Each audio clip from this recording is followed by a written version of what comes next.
Habari za asubuhi kila mtu, na ninafurahi kurudi asubuhi hii hapa maskanini kuwaombea watu walio wagonjwa leo. Ni kawaida kujaribu kuingia mara kwa mara na kuwaombea watu wanaokuja kutoka mahali mbalimbali kwa ajili ya maombi. Na sasa tutaondoka hivi karibuni kwa mikutano ya California na pwani ya magharibi.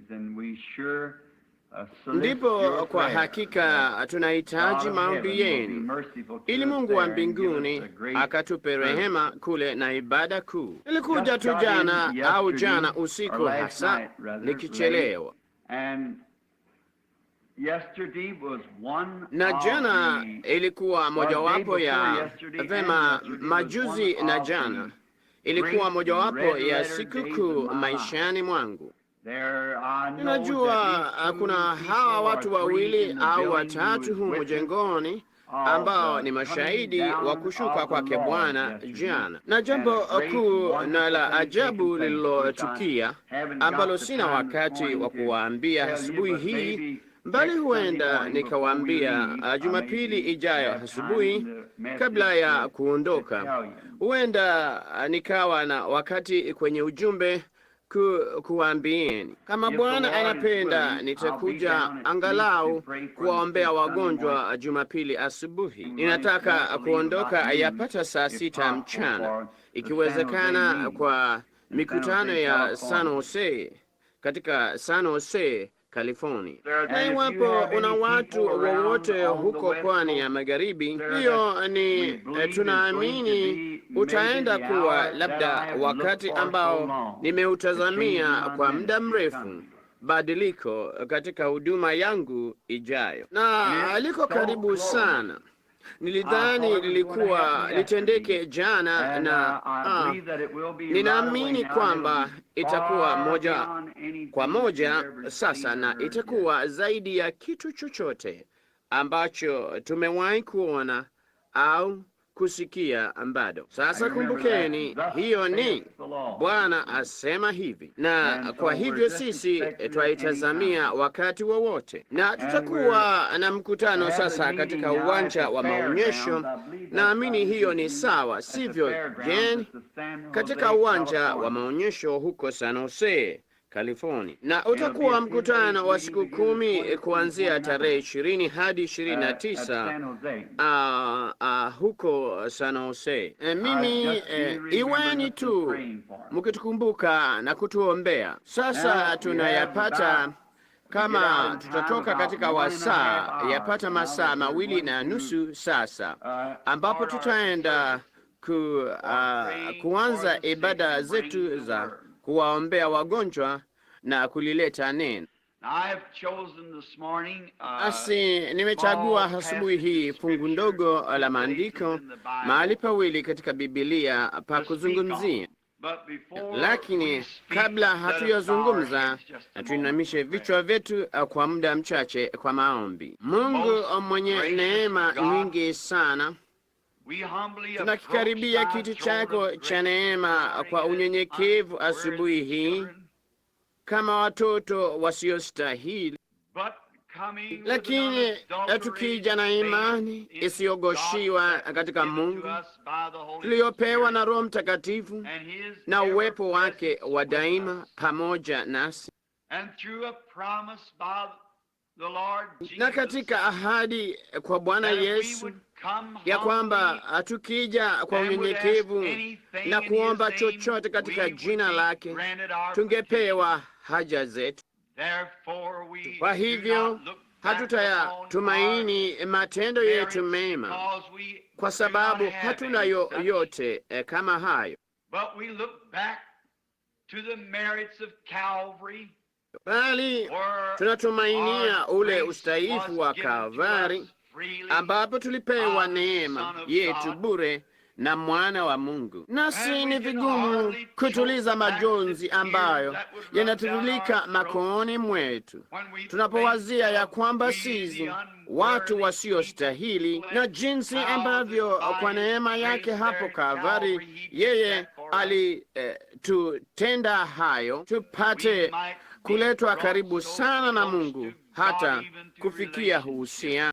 Na sasa sisi ni wana wa kiume na wa kike kwake. Nasi twaja asubuhi hii Bwana, chini ya paa hili ndogo, kujiweka wakfu wenyewe na kwa ibada, tukiungama dhambi zetu, na katika ibada ya kiungu tunatumaini ya kwamba utakuwa pamoja nasi na utupe ufahamu wa kiroho wa kuja kwako kunakokaribia, kusudi tupate kuitayarisha mioyo yetu kila siku kwa hilo tukio kuu lililotarajiwa kwa maelfu ya miaka. Bila shaka viumbe vyote vinaugua vikililia kuwekwa huru, na roho zetu ndani yetu Bwana kila mara zinaungama ya kwamba sisi ni wageni na wasafiri, na hapa si nyumbani kwetu, bali tunautafuta mji ambao mwenye kuubuni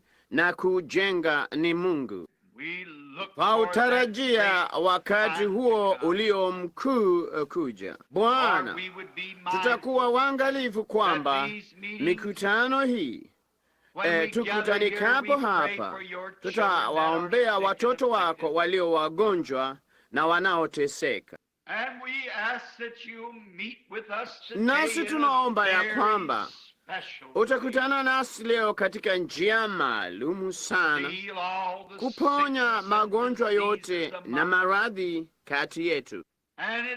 Na huenda ikawa Bwana, kuwa ahadi hii ambayo nimetangulia kunena juu yake mkutanoni pamoja nawe hapo jana, mara tu baada ya mapambazuko, na jinsi wewe ulivyohithibitisha mara kwa mara tena, nasi tunajisikia ya kwamba saa ile imekaribia. Saa hii na iwe siku ile Bwana ambapo itatendeka, upate kubadili huduma hii Bwana, iwe kitu ambacho kitakuwa cha neema zaidi kwa watu wako. Na sasa Baba Mungu, hatuwaombei tu hawa hapa,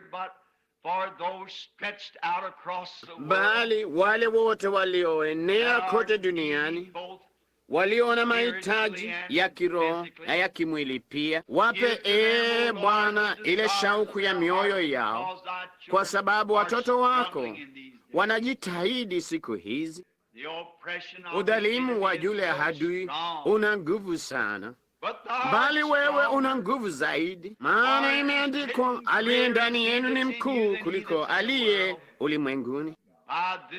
Na kwa hili tunashinda. Nena nasi kwa neno lako lililoandikwa, nasi tuondokapo asubuhi ya leo, na tuseme kama wale waliotoka Ema.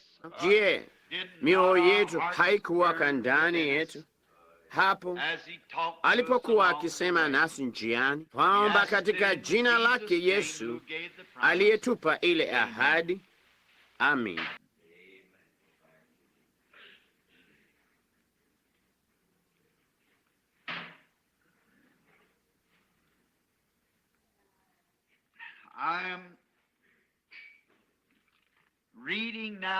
Inasoma sasa toka mahali pawili katika kitabu cha Mwanzo.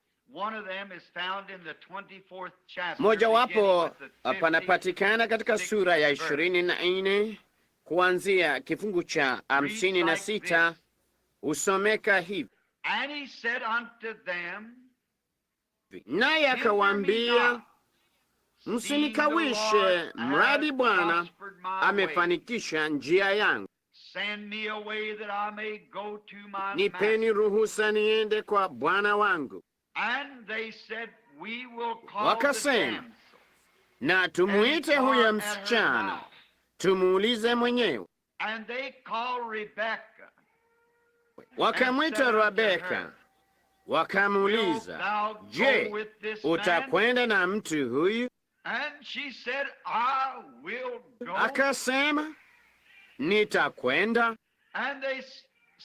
Ndipo wakampeleka Rebeka na ndugu yao na yaya wake na mtumishi wa Ibrahimu. Wakambariki Rebeka, wakamwambia, ndugu yetu, uwe mama wa 10,000 mara 1,000 nyingi, na wazao wako wauridi mlango wa hao wawachukiao. Na katika Mwanzo 22 kifungu cha 15 twasoma,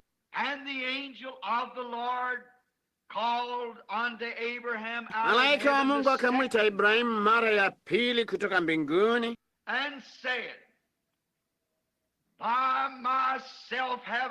akasema, nimeapa kwa nafsi yangu, asema Bwana, kwa kuwa umetenda neno hili, wala hukunizuilia mwanao wa pekee. Katika kubariki nitakubariki, na katika kuzidisha nitauzidisha uzao wako kama nyota za mbinguni na kama mchanga ulioko pwani, na uzao wako utamiliki mlango wa adui zao, na katika uzao wako mataifa yote ya dunia watabarikiwa, kwa sababu umetii sauti yangu. Sasa Bwana naongeze baraka zake kwa kusomwa kwa maneno yake. Basi ningependa kuchukua, ikiwa laweza kuitwa fungu la maneno, somo langu asubuhi hii. Kwanza ni kujaribiwa mbele za malango yaliyoahidiwa, nalo somo ni kumiliki malango ya adui.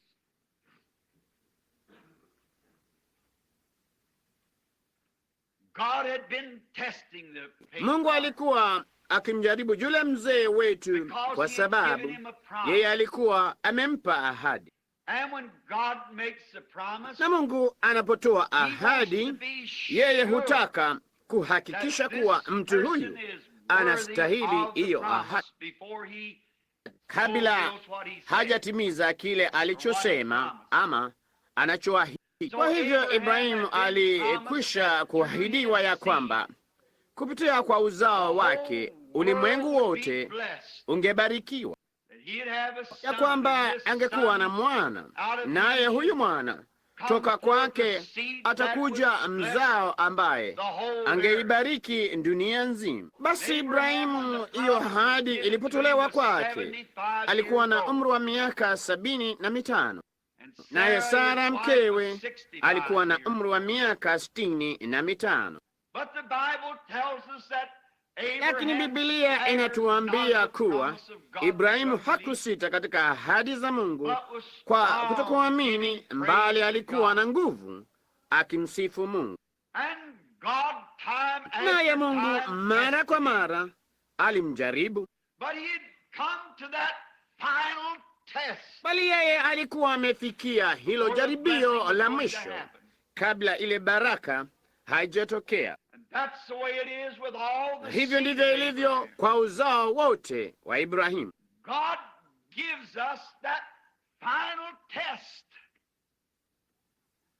Mungu hutupa jaribio la mwisho kabla tu hajatupa ahadi. Na kama ingaliwezekana, ningetaka kusema jambo fulani hapa langu binafsi, bali nitalizuia hilo. Jaribio hilo la mwisho, kuona jinsi utakavyofanya. Basi alipokwisha kumpa Ibrahimu jaribio hili, aliona kwamba Ibrahimu halikuwa mwaminifu tu kama alivyokuwa alipoanza. Ingekuwa baraka jinsi gani asubuhi hii kama sisi tunapokea ahadi yake ya uponyaji, tungalikuwa waaminifu tu kama tulivyofanya tuliposimama hapa na kuipokea. Haidhuru daktari alisema nini, tudumu tu tungali waaminifu. Basi alipotenda hili na hakumzuilia mwanawe wa pekee, lakini alikuwa karibu kumchoma kisu Isaka kifuani, kuharibu shuhuda wake. Yeye alikuwa ameshuhudia kote katika dunia iliyojulikana, aliyojua ya kwamba angepata mtoto huyu. Kisha huyo mwana alipokuja, aliambiwa ageuke, akalivunja lile tumaini pekee alilokuwa nalo, kutimiliza ushuhuda wake. Basi Mungu alipoona ya kwamba yeye alikuwa mtiifu kwa ile imani aliyokuwa nayo katika Mungu, Mungu akatazama toka mbinguni akasema, nimeapa kwa nafsi yangu kwamba nitakubariki na kukuzidisha, na uzao wako utamiliki mlango wa adui wake. Ni ahadi jinsi gani! Naye Rebeka ambaye angekuwa mama ya huyu mwana mashuhuri, aliahidiwa, aliyengojewa, alipoitwa kwa jaribio la mwisho la mwanamume mgeni ambaye hakuwa amepata kumwona hapo mbeleni, ila yeye aliona tu matendo ya Roho Mtakatifu. Basi wazazi wake waliposhindwa kukata kauli kabisa kama yeye angeondoka na huyu mgeni au la, akawe mke wa mwanamume ambaye hakuwa amemwona, yeye aliletwa kwa lile jaribio la mwisho. Tutamleta msichana na kumruhusu azungumze. Tutasikia toka kinywani mwake iwapo atakwenda ndio au la. Hivyo ndivyo linavyoletwa kwa uzao wote wa Mungu. Shati kiwe kinywa chako. Mungu anataka kusikia kutoka kwako. Kwa hivyo yeye alipojaribiwa hakusitasita hata dakika moja. Yeye alisema, nitakwenda. Napenda hilo. Sio hebu nikate shauri, hebu niyachunguze tena. Yeye halikuwa ameshawishika kabisa. Hao ndio watu Mungu anaweza kuwatumia. Unaposhawishika kabisa ya kwamba Mungu atatimiza ahadi yake, kasema nitakwenda. Nao watu wake basi walikuwa na upako sana, labda hawakujua,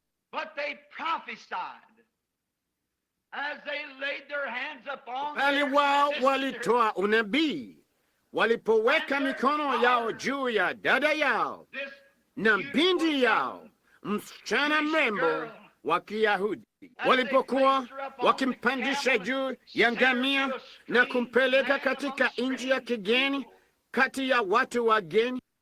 Lakini kulikuwa na kitu fulani juu yao.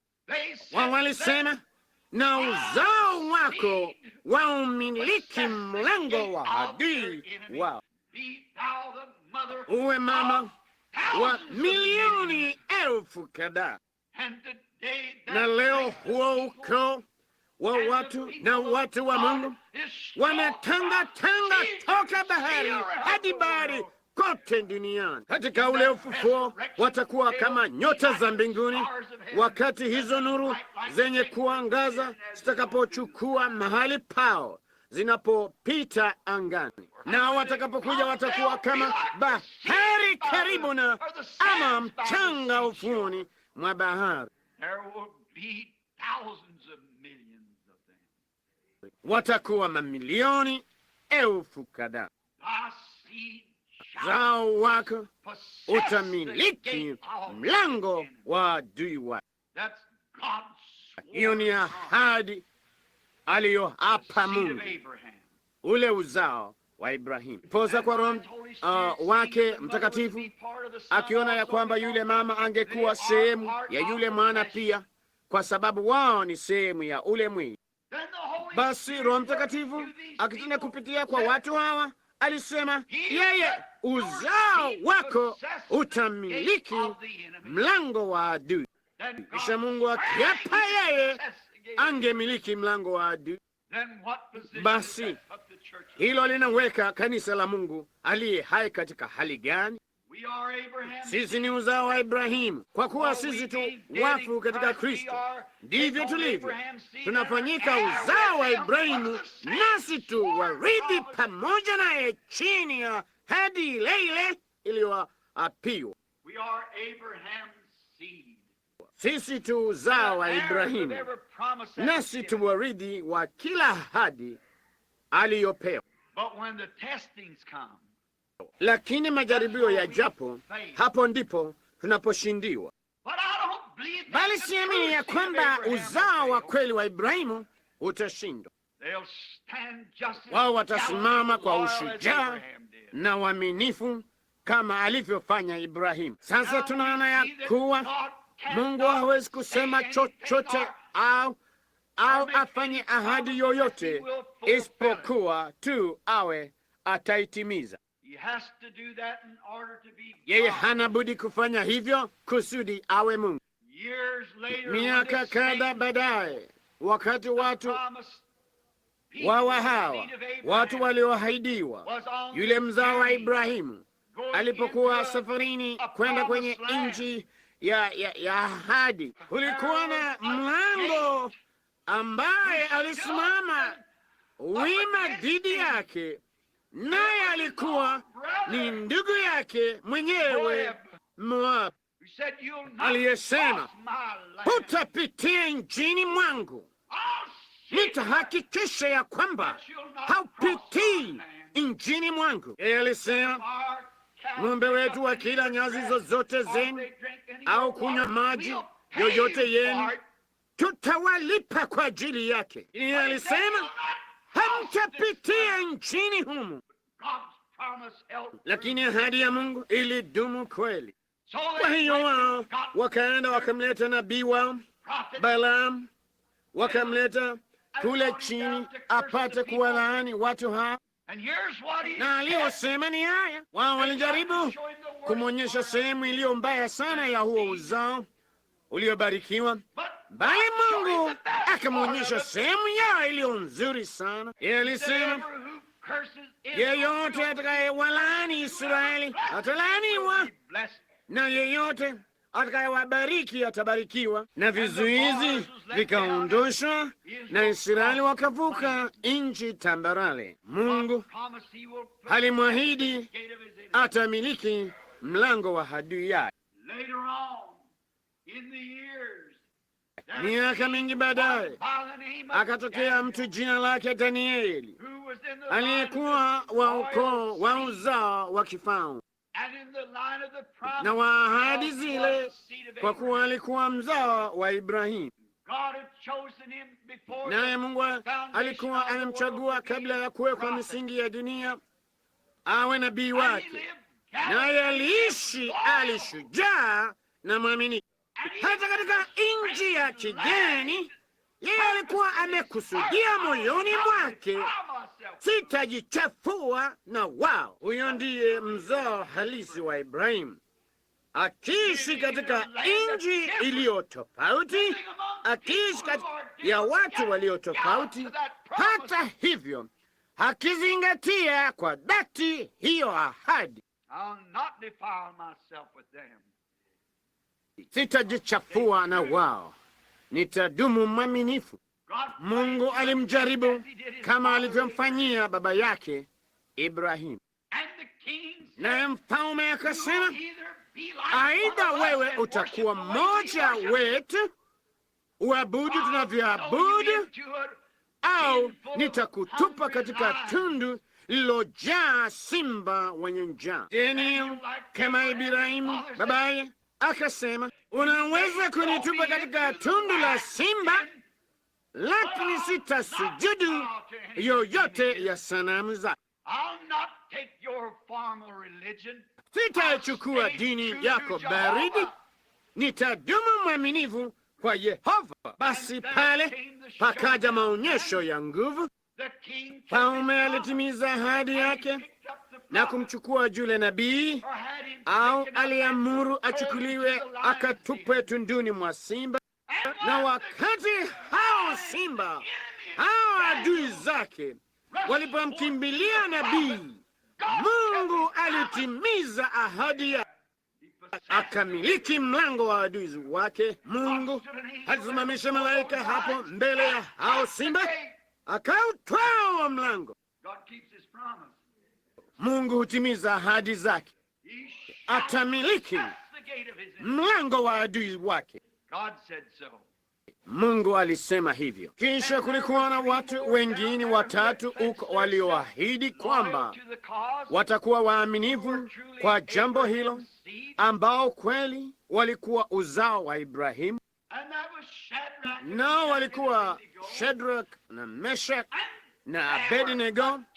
Kisha wakatiwa jaribio, na wakasema, msipopiga magoti mnaposikia zeze zikipigwa na tarumbeta zikilia, msiposujudu dini yetu na kuyaacha mambo hayo munayoshikilia, nani nyote mmelowa maji kwa vyovyote, dini yenu haifai zaidi kuliko ya mtu mwingine. Je, hatusikii hayo wakati wote? Lakini ile dini ya Yesu Kristo ni tofauti. Zile nguvu za kufufuka kwake ni tofauti. Sisi tu watu tofauti, watu wa kipekee, ukuhani wa kifalme. Mungu hutofautisha. Lakini wasemapo ya kupasa uwe mmoja wetu, ingekuwa sawa kwa Shadrach na Meshach na Abednego kama wangetaka kuwa mmoja wao, lakini hawangekuwa mmoja wa wale wageni. Sasa wao walisema, msipofanya hivyo, tuna mlango nje hapa unaoelekea kwenye tanuru ambao tunaweza kufungua na kuwatupeni humo, nanyi mtatamani mngalikuwa mmoja wetu. Wao walikumbuka ile ahadi. Wao wakawapitisha moja kwa moja katika tanuru ya moto, na walipofungua ule mlango na kuwatumbukiza kwenye miali ya moto, maadui wao ambao wangewaangamiza, wao wakamiliki malango ya adui wao. Mungu alituma mwanawe mle mialini mwa moto, akaipasha hiyo mivuke, naye akaongea pamoja nao walipokuwa mle ndani. Ahadi ya Mungu ikawa kweli. Wao wakimiliki mlango wa adui, wakajaribiwa kwanza, kisha wakamiliki mlango wa adui. Si ni Yesu aliyetoa ahadi? Ukimrudi mmoja wa hawa walio wadogo, ingekuwa heri kwako kama jiwe la kusagia lingefungwa shingoni mwako, ukazamishwe kwenye vilindi vya bahari. Usiwaudi hawa wadogo wanaoniamini mimi, na ishara hizi zitafuatana na hawa waniaminio mimi. Yeye aliwatofautisha. Yeye alionyesha wale walioamini na wale hawakuamini. Na mara kuna makundi matatu ya watu. Hayo ni asiyeamini, anayejifanya mwamini na mwamini. Lakini Mungu ana njia ya kuthibitisha ni nani aliyemwamini. Mwamini ni huyo huwa imara kwa yale Mungu hasemayo kuwa ni kweli. Ilikuwa Elijah mtibishi alipofikia maonyesho ya nguvu hadi akadhani ndiye pekee taifani aliyekuwa akali anamwishia Mungu, na mfano yule alikuwa amemtia jaribioni, nao akamtesa. Kisha huyo malkia aliyejipaka rangi aliyeitwa Yezebeli akatisha kumuua. Basi alipofikia yale maonyesho ya nguvu, Elija akamiliki milango ya adui yake na kulirudisha taifa lote kwa Mungu tena. Mungu hutimiza ahadi zake. ilikuwa Musa, baada ya yeye pia kuwa katika huu uzao wa kifalme, ule uzao wa Ibrahimu, kwamba alipotumwa kwenda Misri kuwakomboa wana wa Israeli, naye Mungu alikuwa amempa kutenda ishara na maajabu na kuipiga dunia na kuwaagiza vyura na viroboto na giza na mvua ya mawe na mvua ya moto. Naye alikuwa amefanya miujiza hii yote. Hata hivyo, yeye alipowaongoza kuwatoa kwa mkono wa Yehova, ulifika wakati ambapo yeye alipokabiliana na mlango fulani kati yake na ile nchi ya ahadi. Ulikuweko na bahari ya Shamu, kizuizi njiani. Walikuwa wamezingirwa na jeshi la Farao, milima, majangwa na bahari ya Shamu, bali Musa alijitokeza na kuumiliki mlango wa adui ya, kisha akavuka ile bahari ya Shamu kavu, kama kwamba alikuwa akitembea katika barabara yenye vumbi. Mtamiliki mlango wa adui.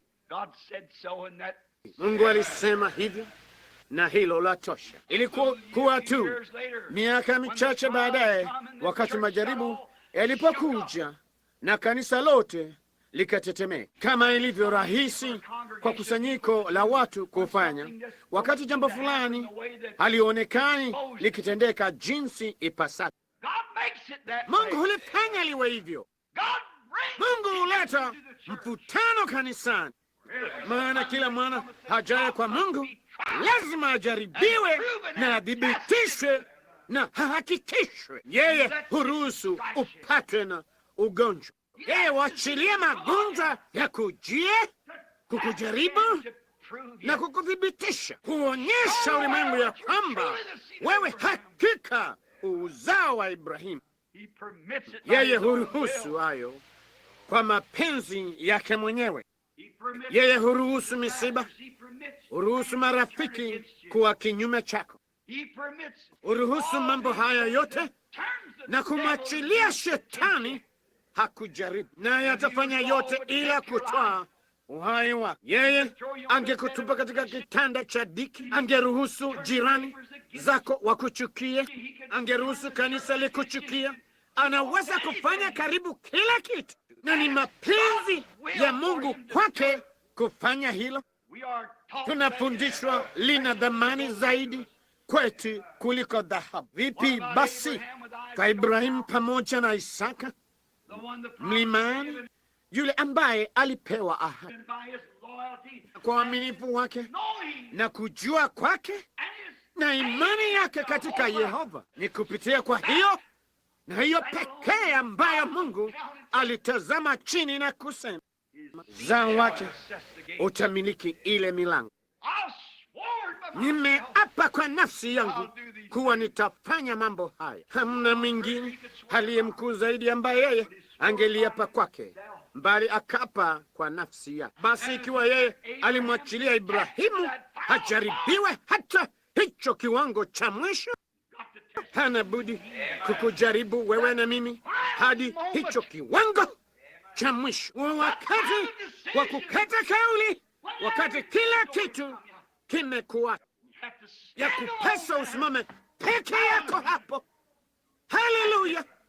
Ndivyo hivyo peke yako, kwenda nje huku ukaseme, hata akiniua bado nitamtumaini. Huo ndio uzao wa Ibrahimu. Huyo ndiye yule anayetoa ahadi. Haidhuru wengine wao watasemaje, hao wengine watatenda nini.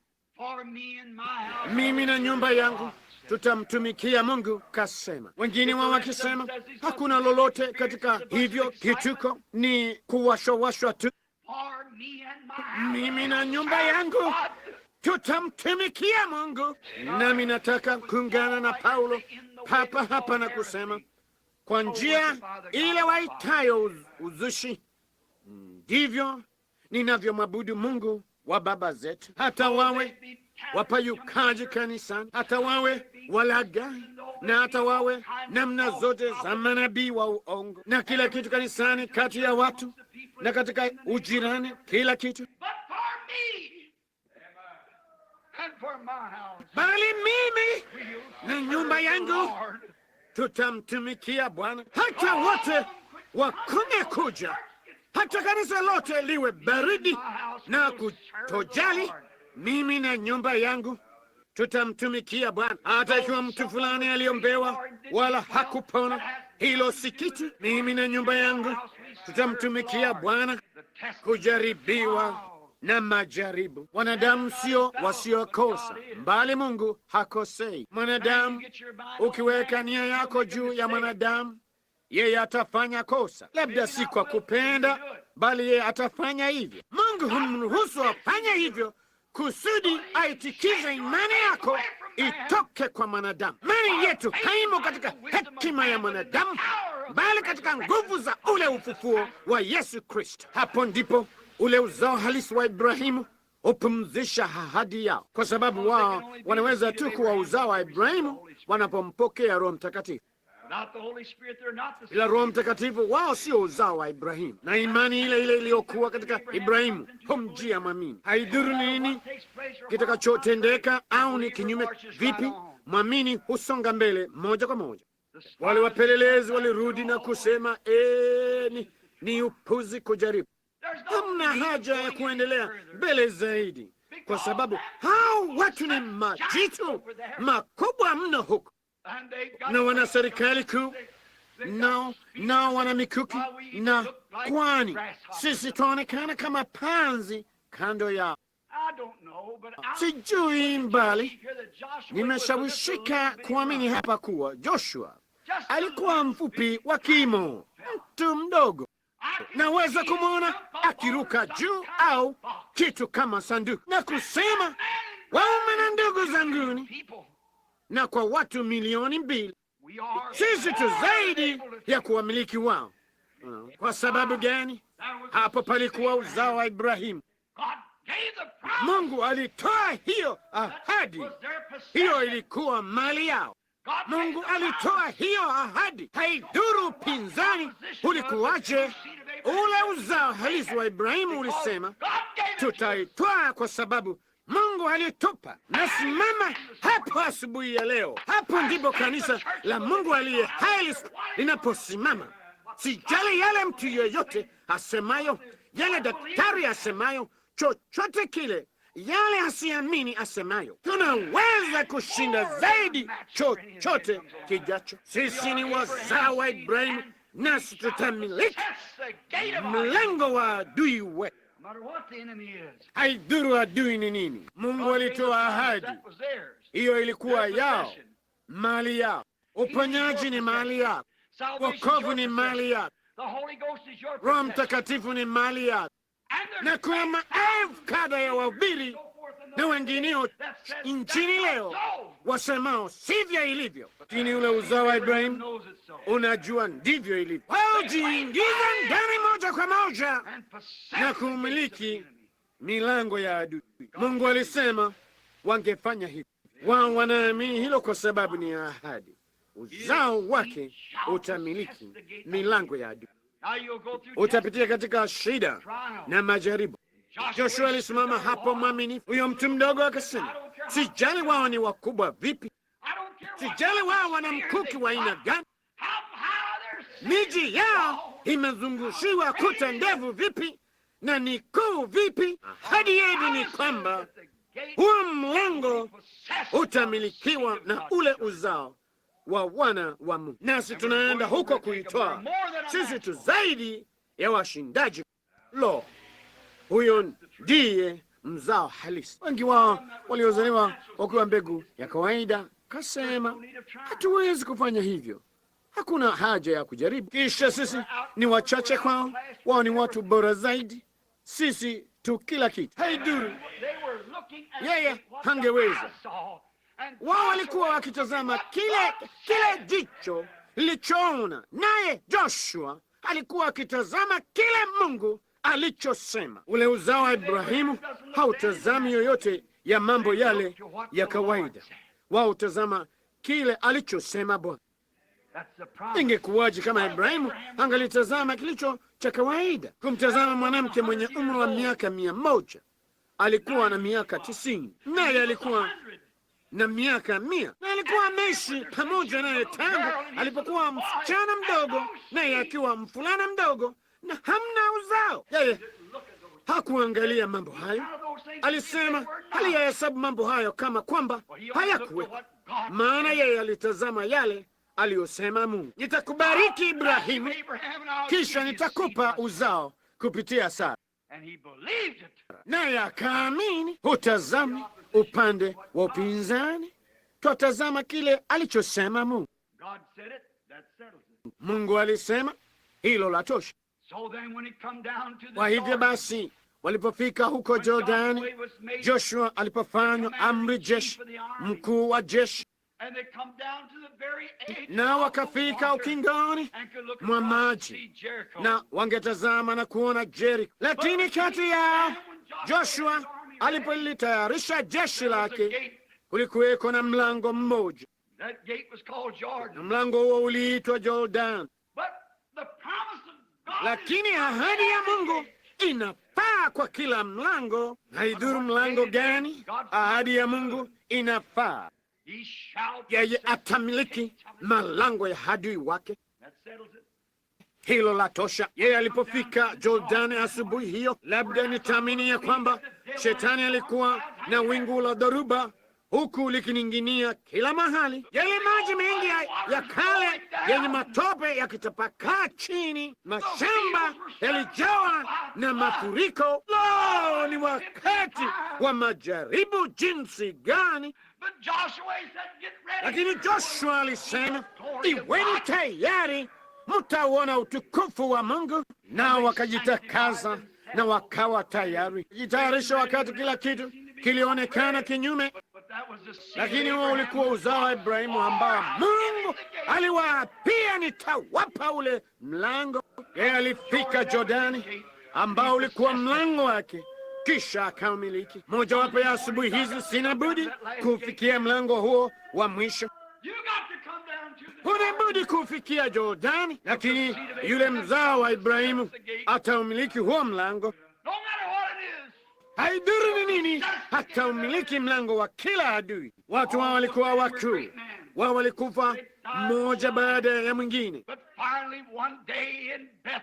lakini hatimaye siku moja katika Bethlehemu ya Juda, yule mzao wa kifalme akazaliwa, ambapo wengine wao wote walikuwa tu vivuli. Yule mzao wa kifalme alizaliwa si kutokana na mwanamume, bali yeye alizaliwa na bikira, akiwa na ile nguvu mshipani mwake ya kushinda mauti na kuzimu. Mungu alitoa ahadi. Mwanadamu wa kawaida hangeweza kufanya hivyo, bali Mungu anapotoa ahadi, yeye ndiye Mungu yule yule aliyekuwa dakika chache hapo kabla pamoja na Ibrahimu.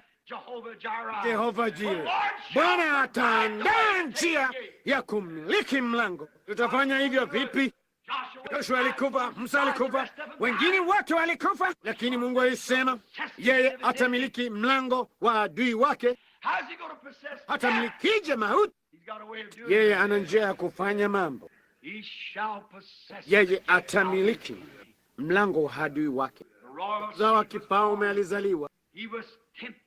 Yeye alijaribiwa kwa kila hali kama sisi, kama tu vile wewe upasavyo kujaribiwa, vivyo hivyo naye Shetani alimchukua upesi yeye alipopokea Roho Mtakatifu nyikani kwa siku 40 mchana na usiku apate kujaribiwa. Naye alipotoka huko na katika kifo chake, wao walipompigilia msumari mikononi na kumtemea mate usoni mwake, yeye alipitia katika kila ugonjwa. Lakini yeye alipokuwa hapa duniani alithibitisha kuwa yeye angeshinda magonjwa. Wakati mama ya mkewe Petro alipolala hajiwezi kwa kupooza, yeye alimguza mkono wake, kisha hayo maradhi yakamtoka. Yule mwenye ukoma alipolilia mlangoni, mchafu mchafu, ukitaka unaweza kunifanya mzima. Yeye alisema, nataka uwe mzima. Yeye alishinda na akautwaa mlango wa ukoma. Yeye alichukua mlango wa homa kali. Yeye alifanya kila maumbile ya mtii. Yeye alikuwa yule mzao wa Ibrahimu, yule mzao wa kifalme, yule ambaye alipewa ile ahadi kupitia kwake Ibrahimu na uzao wote uliomfuata, ahadi kwa yule mzao wa kifalme na uzao wote baada ya. Ahadi ya Mungu ni kweli. Yeye alishinda magonjwa, alishinda majaribu. Adui alipomtemea mate usoni, akampiga shavuni, yeye alimgeuzia upande wa pili. Walipomng'oa ndevu kidevuni mwake na kumtemea mate, yeye hakulipisa kisasi. Yeye alishinda mlango wa majaribu na kumiliki. Ndipo wasema, hasira yangu haitaniacha nitende vile. Nawe ni uzao wa Ibrahimu na Bwana. Yeye alikushindia. Naye alipodhihakiwa hakudhihaki pia. Alipofanyiwa mzaha alinyamaza. Alipoitwa Ibilisi alinyamaza. Yeye alikuwa na wajibu mmoja, na hiyo ni kazi ya Baba, naye alienda kote akitenda hii. Kisha hatimaye wakampeleka mtini. Ilibidi mauti kumkabili. Hao wengine wote walikuwa wameshinda bahari, walikuwa wameshinda maumbile, na waliisha washinda simba, waliisha ushinda moto, waliisha shinda kila kitu ila mauti. Lakini kulikuwa na pigo moja ubongoni mwake, mishipani mwake, na walikuwa na nguvu ishindayo mauti. Kwa hivyo wakachukua mikono yake na kumnyosha na kumpigilia misumari msalabani. Wao walimpiga na kumvua nguo hadi mifupa yake ikamkondolea macho. Lakini yeye alipofanya hivyo, nao walikuwa wamemfanya kile walichoweza kutenda, mauti ikampiga. Kasema, sasa nitakutwaa wewe jinsi nilivyomtwaa Joshua, nitakutwaa kama nilivyomtwaa Danieli, nami nitatenda hayo yote kwa kuwa nitakufanya ufe. Naye alikufa hata jua likajionea aibu lenyewe. Alikufa mpaka maumbile yakaona aibu, kisha yakashindwa kutenda kazi. Jua likatua wakati wa dhuhuri, nazo nyota hazikutokea. Alikufa hata viumbe vya asili vikawa vyeusi sana, hata haungeuona mkono wako mbele yako adhuhuri. Nadhani maumbile alisema, hebu nife pamoja naye. Lakini ndugu, ndipo shetani alipeleka nafsi yake ya dhamani katika mashimo ya Jehanamu. Hapo milango ikafunguka, bali yeye alitoka humu siku ya tatu, aliishinda. Amin. Zao wake utamiliki mlango wa adui, kushinda mauti, akashinda Jehanamu. Hiyo asubuhi ya kwanza ya Pasaka alishinda mauti, na sasa tunasimama tukiwa zaidi ya washindi kupitia kwake yeye aliyetupenda. Katika siku ya Pentekoste, yeye alimtuma Roho Mtakatifu aendelee kupitia kwa mataifa kuchukua uzao wa ahadi, kuwapa mataifa waliotupwa nje, kuwapa ubatizo wa Roho Mtakatifu apate kuwaingiza katika ile ahadi. Sasa tuna haki ya kushinda magonjwa yote. Haitubidi tuyashinde, yamekwisha shindwa. Inatupasa tu kudai ahadi na kuondoka tuitwaye. Tayari yameshindwa. Mauti yameshindwa, Jehanamu kumeshindwa, magonjwa yameshindwa, majaribu yameshindwa, pepo watu wameshindwa, Jehanamu kumeshindwa, mauti yameshindwa, kaburi limeshindwa. Tunasimama mlangoni tukiuchukua. Hatuhitajiki kupiga risasi, imekwisha lipiwa tayari. Adui yake yeye atamiliki mlango wa adui yake. Ni maelfu ya mamilioni wangapi? Yeye atamiliki mlango wa adui yake, kila adui. Yeye alifufuka toka kwa wafu, nasi tunaimiliki kwa sababu yeye alitupa sisi. Yote ni kipawa cha bure, na zaidi ya hayo yote na kila kitu ambacho yeye ametenda na kushinda kila mlango, Yeye alishinda magonjwa, akamiliki mlango ule. Jambo pekee litupasalo kutenda ni kutembea hadi mlangoni na kusema, katika jina la Yesu Kristo aliye mshindi, amina. Ifikapo wakati wa kufa, nayo mauti iseme, ngoja uone nikimfanya aikane dini yake.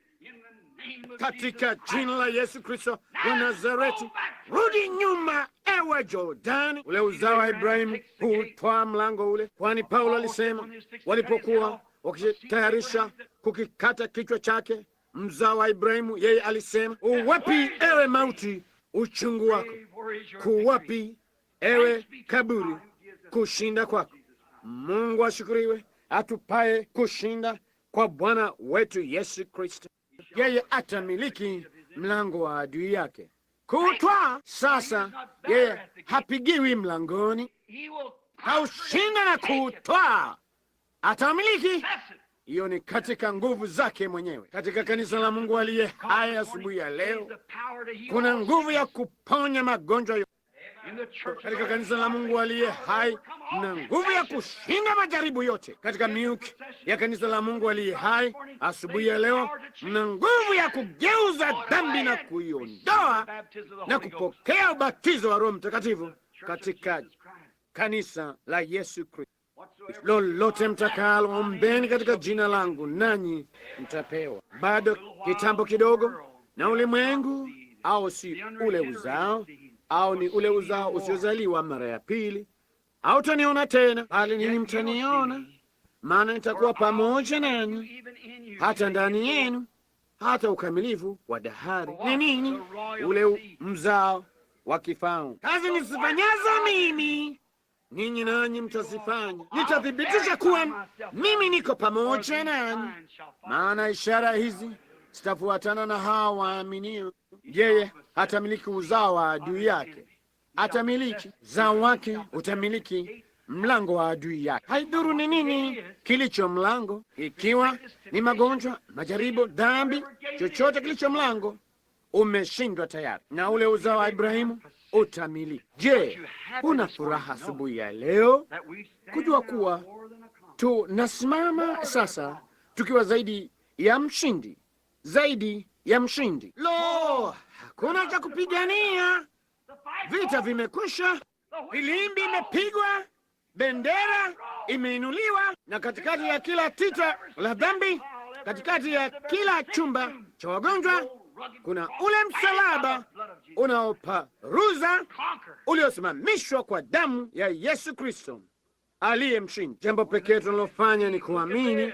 Tazama uishi, nitakuwa pamoja nanyi, nitathibitisha. Watu watakuja katika siku za mwisho na kusema, naam, vema, hayo yalikuwa, lakini nitakuwa pamoja nanyi, na kila jambo lililotendeka hapa duniani nitakuwa ndani yenu nikitenda jambo lile lile. Wao watajua, wataniona mimi, wale watu wangu wataniona mimi, ule uzao wa Ibrahimu utaniona mimi, watanijua mimi, watanitambua mimi, au wengine wataniita Beelzebuli, kama tu vile wamekwisha kufanya. Lakini mtanijua mimi, kwa kuwa nitakuwa pamoja nanyi. Mtaniona mimi, kuona kwa macho yenu, mtaniona mimi, maana nitakuwa pamoja nanyi hata ukamilifu wa dahari.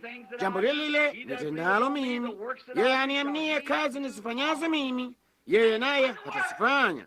Kazi za aina ile ile. Na siku hizi kanisa la Mungu aliye hai lina heshima ya kusimama na kumwona Yesu Kristo ashindaye, aliyefufuka, mwana wa Mungu aliye hai, akisimama sasa, akiishi katika kanisa lake, akitenda tena jambo lile lile alilotenda. Basi tunamiliki mlango wa kila adui. Kama una adui asubuhi ya leo, basi ndugu yangu, hakuna. Kama wewe umzao wa Ibrahimu, baada ya kusikia hili, amna pepo wa kutosha jehanamu wawezao kuweka mlango huo mbele zako. Utafunguka. Jali ni nini? Utakwenda huko kama mzao aliahidiwa, useme, nadai hii kwa ajili ya nguni wangu, kwa sababu Mungu aliapa kwamba atamfufua Yesu, na katika Yesu nitaushinda. Nami naja katika jina la mshindi huyo, Yesu Kristo. Simle ninapita. Amina. Yeye atamiliki mlango wa adui. Basi simama hapo wima, mabega yako nyuma na ngao yako iking'aa, huku imeshafunikwa kwa ile damu ya Bwana Yesu. Yule adui ataitambua. Kiwa na haja, nena naye sasa tunapo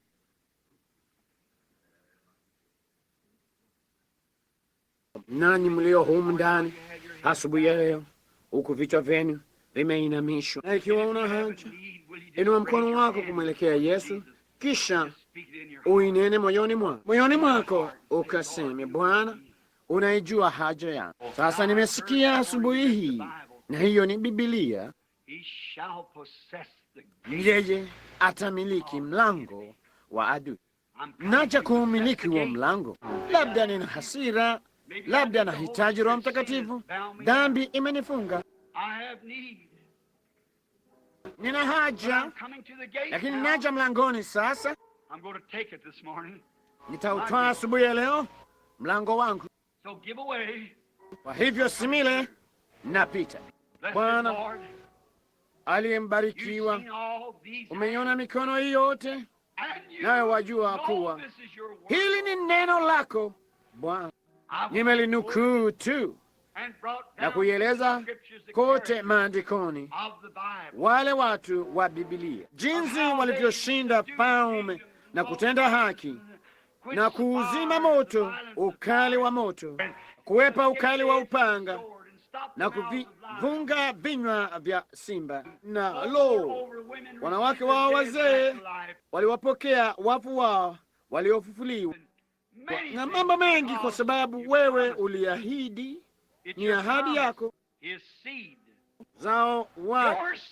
uzao wako Ibrahimu utamiliki mlango wa adui, nawe huitimiza ahadi yako. Sasa wape Bwana haja ya mioyo yao, na waondoke hapo wakiwa watu tofauti, na waende wakijua wao ni washindi, kwa kuwa yule mzao wa kifalme alishinda kwa ajili yao. Yule mfalme wa fahari alipokuja, aliyezaliwa na bikira, yeye alimshinda kila adui, hata mauti. Kwa hivyo mauti yenyewe hayawezi kuutisha ule uzao wa Ibrahimu, na ahadi ya kwamba tutarudi nchi na tutarudi tena katika hali iliyo na utukufu zaidi, katika mwili uliotukuzwa, baada ya yule adui wa mwisho kuwekwa chini ya miguu ya yule mwana wa pekee na wa mwisho wa Mungu atakayeingia katika ule ufalme. Iwapo kuna wale walioinua mikono yao juu, Bwana, ambao ni wenye dhambi, waokoe. Wale wanaoanguka na wajua hawapazi kubaki wameanguka, yeye aweza kumiliki mlango huo wa kuanguka. Labda huyo aliye na hasira au ulimi mchafu unaonena maovu, au roho yenye tamaa za kimwili, au anayetamani pesa au vitu vichafu, hebu na wajua ya kwamba wanaweza kumiliki mlango huo. Labda ni magonjwa, Bwana, mateso, au wanaweza kumiliki huo mlango, kwa maana alijeruhiwa kwa makosa yetu, alichubuliwa kwa maovu yetu, adhabu ya amani yetu ilikuwa juu yake, na kwa kupigwa kwake sisi tumepona. Sisi tu washindi asubuhi ya leo. Tujalie Bwana, na zaidi ya hayo yote, ile kazi kuu iliyofanywa naye, bali yeye yu pamoja na hata hivyo, yeye aliahidi angeifanya. Bado kitambo kidogo, na ulimwengu hautaniona tena, bali ninyi mtaniona, kwa sababu nitakuwa pamoja nanyi hata ndani yenu, hata ukamilifu wa dahari. Naomba Baba kuwa utajijulisha mwenyewe kwa kila mmoja asubuhi hii, maana twaomba katika jina la Yesu, amen.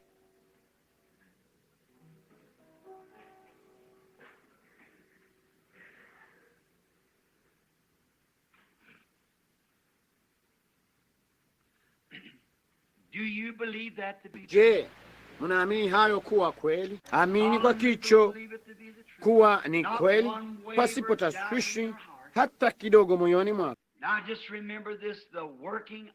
Sasa kumbuka tu hii, kutenda kwa Roho Mtakatifu ni rahisi sana, hata utatanisha mwenye akili. Mambo rahisi sana ambayo nimemwona Roho Mtakatifu akitenda hivi. Ningesema mambo ambayo kwani singewazia kwamba yangalikuwa hivi. Ningelitumia akili yangu binafsi, ningesema vema, hilo halingekuwa sahihi, lakini kila mara ni sahihi. Yeye hutenda mambo kwa urahisi sana, naye hutenda mambo kusudi ajijulishe mwenyewe kwa watu wake. Mungu yu pamoja na watu wake, yeye yu kati ya watu wake. Yeye anawapenda na anataka kuwatumikia na kuwasaidia na kuwaruhusu wao wajue si yale atakayotenda, bali yeye amekwisha tenda. Yeye tayari amelitenda. Ni lako, ni mali yako, ni kipawa cha bure kutoka kwa Mungu Baba yetu, kanisa lake. Sasa jinsi gani mawazo ya akili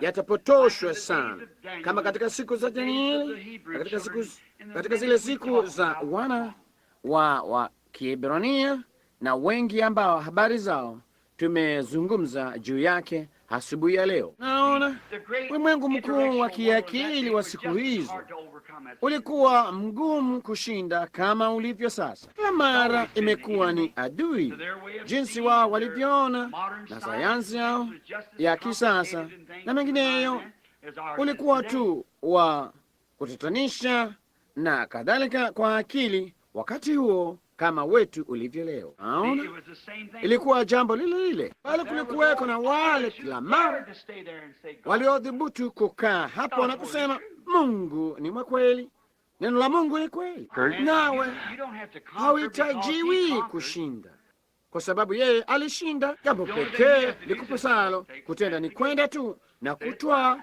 usimame mlangoni useme ni wangu, huu ni wangu. Mungu alinipa wokovu wangu. Nikitaka Roho Mtakatifu, Mungu alinipa hadi ni kwa ajili yangu, kwa watoto wetu wote walio mbali na kwa wote watakaoitwa na Bwana Mungu wamjie. Hiyo ndiyo sababu nasimama tu.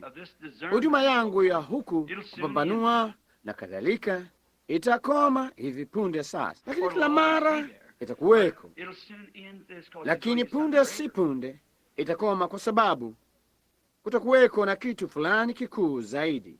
Naona inazidi kuwa kuu, toka kule kuutwaa mkono hata upambanuzi, na sasa yeye anajitayarisha kufanya lingine. Naona hilo. Ngojeeni mpate kujua ni kweli. Naona, najua ni kweli, na itaendelea kuwa kuu zaidi, la hali ya juu zaidi, bora zaidi, bila shaka, kwani yeye aliahidi, na anachoahidi yeye ukitimiza. Hawezi kushindwa katika ahadi zake. Na ni nini? Uwepo wake hudumu daima pamoja nasi, kuweka kukufanya ujue kuwa yeye amekwisha kuutwaa mlango kwa ajili yako. Yeye alikuwa mzao wa kifalme, hamna yeyote aliweza kuitwaa milango hiyo ila yeye. Hao wote kule nyuma walikuwa vivuli vya kuja kwake, bali yeye alipokuja, hiyo ilimaliza vita vyote. Vita vyote viliishia huko Getsemane na huko Kalvari, na sasa tunasimama tu kama washindi. Maona, hakuna kufanya vita kwetu, vita vimekwisha. Tunamiliki tu hati ya umilikaji wake, hakikisho iliyoandikwa na Mungu Baba yetu, yule aliyeuinua mkono wake kasema, naapa kwa nafsi yangu kuwa uzao wake utamiliki mlango wa adui, na ndio huo umekwisha kutwaliwa. Alijeruhiwa kwa uovu wetu, kwa kupiga kwake tulipata kuponywa. Imekwisha tendwa, kazi iliyomalizika.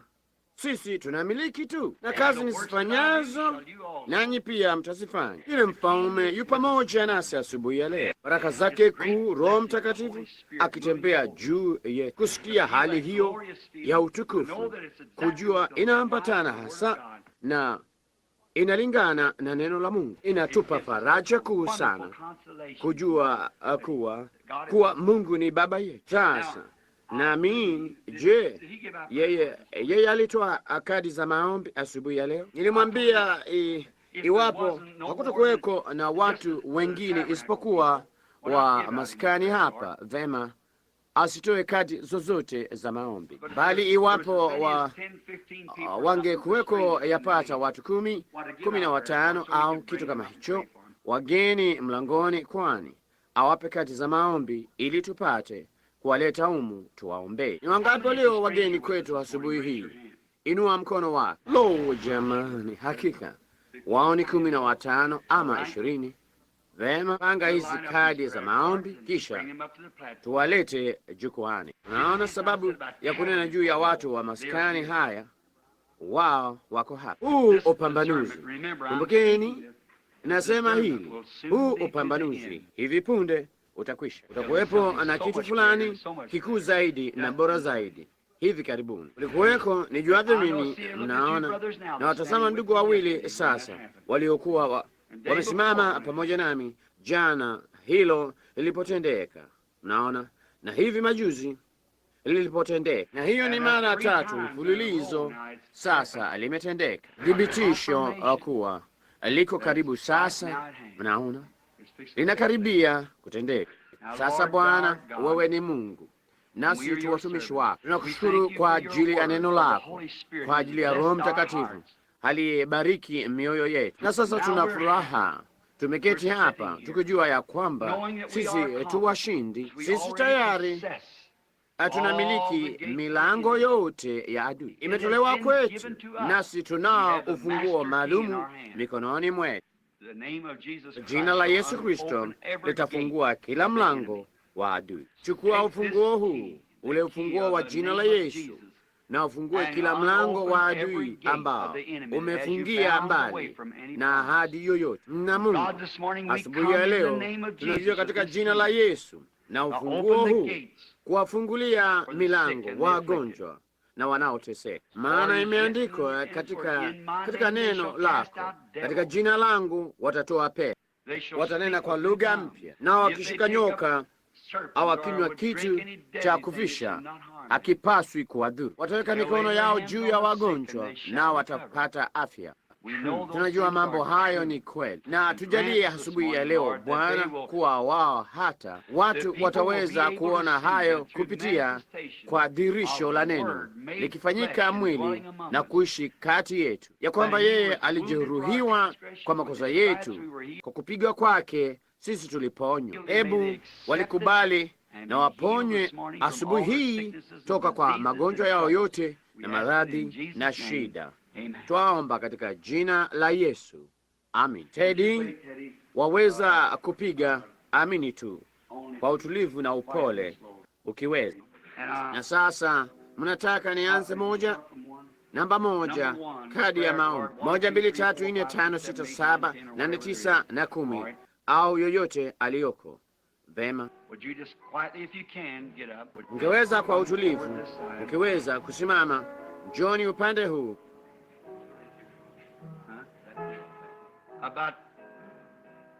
Karibu, hebu tuone. Namba 1, namba 2. Ni nani mwenye kadi ya maombi namba 1? Namba 2. Pema bwana. Namba 3, namba 3, namba 4, namba 5, namba 6, namba 7, namba 8, namba 9, namba 10. Huku wanapokuja na kuchukua nafasi zao za kusimama, ningetaka kuwauliza wengine wenu swali. Ni wangapi? Kuna mtu yeyote wa maskani haya hapa aliye mgonjwa? Watu wa maskani, inueni mikono yenu. Karibu 5, 4, 5, 6, 7, 8, mikono 8 ama 9. Kuna mtu humu maskanini asiye wa maskani haya aliye mgeni kwetu, hata ingawa uliingia baada ya ibada na hukupata kadi ya maombi? Je, unaweza kuinua mkono wako? Mtu yeyote aliye na haja na Mungu ambaye haji kwa maskani haya, mtu yeyote hapa asiye mshiriki wa maskani haya na hata hivyo umgonjwa wala huna kadi ya maombi, waweza kuinua mkono wako. Kila mtu ni nzuri, sawa. Sasa na wasihi ninyi mwe na kicho sana mwezavyo kwa tu dakika chache, kisha tutaanza mara moja na kuanza sasa. Hebu tuone, una nafasi kubwa vipi hapo? 2. Vema, si hiyo? Una namba 10 hapo. Iliita 1 hadi 10, 11, 12, 13, 14, 5. Hebu wasimame sasa. Ikiwa wao ni namba 10, 11, 12, 13, 14, 15, hebu hao wasimame. Sawa. 1, 2, 3, 4, 5, 6, 7, 8, 9, 10, 11, 12. Wamekosekana kama wawili zaidi, toka 1 hadi 15, 16, 17, 18, 19 na 20.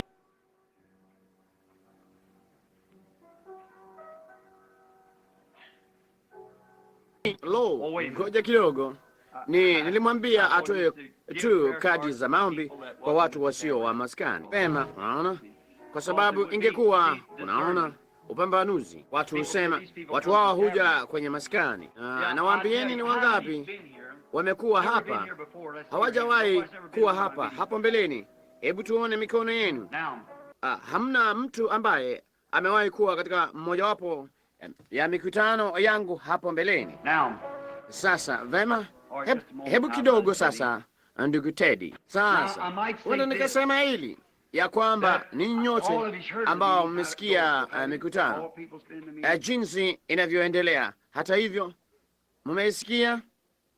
Je, watu wote wamekuwa mikutanoni? Waona, Bwana wetu Yesu alipokuwa hapa duniani, hakudai kuwa mponyaji. Yeye alikuwa mzao wa Ibrahimu bila shaka, naye alikuwa na ile ahadi. Alisema hakutenda neno hadi Baba amwonyeshe, sivyo?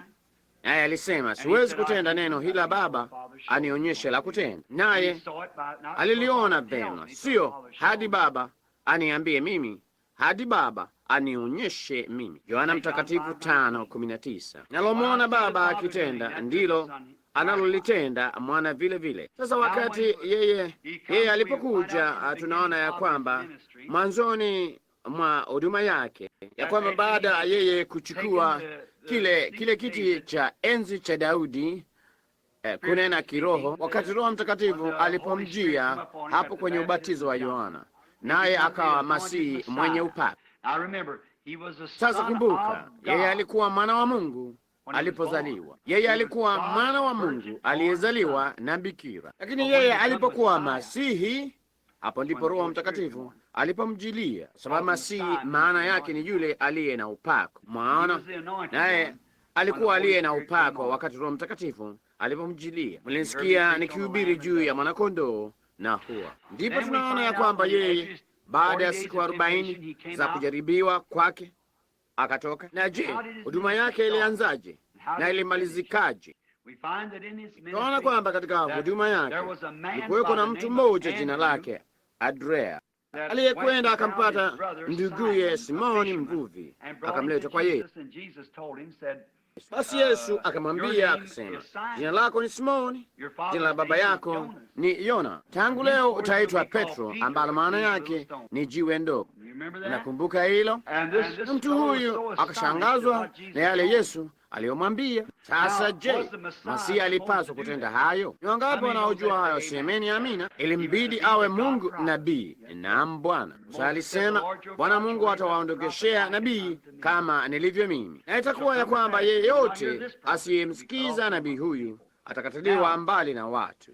Sasa kisha tunaona baadaye yeye alikuja kwa walio wake. Hao ni akina nani? Wayahudi kwa kimwili, na kwa hivyo walio wake hawakumpokea. Hivyo ilimpasa basi sasa yeye anapaswa kuwaendea mataifa. Naona, kwa sababu wale walio wake hawakumpokea, bali wote waliompokea aliwapa uweza wa kufanyika watoto wa Mungu. Hivyo sasa yeye amewageukia mataifa, na imekuwa hivyo kwa miaka 2000. Lakini sasa tazama mambo aliyofanya. Ndipo Filipo Baada ya kumwona akitenda hili, aliondoka akampata Nathanieli, akamwambia Nathanieli amemuona nani na yale alikuwa ametenda, na hilo likamshangaza. Ilikuwa vigumu kuamini, bali yeye alipoenda uweponi mwa Bwana Yesu, alipopata mahali alipokuwa, akaja uweponi mwake. Yesu alisema,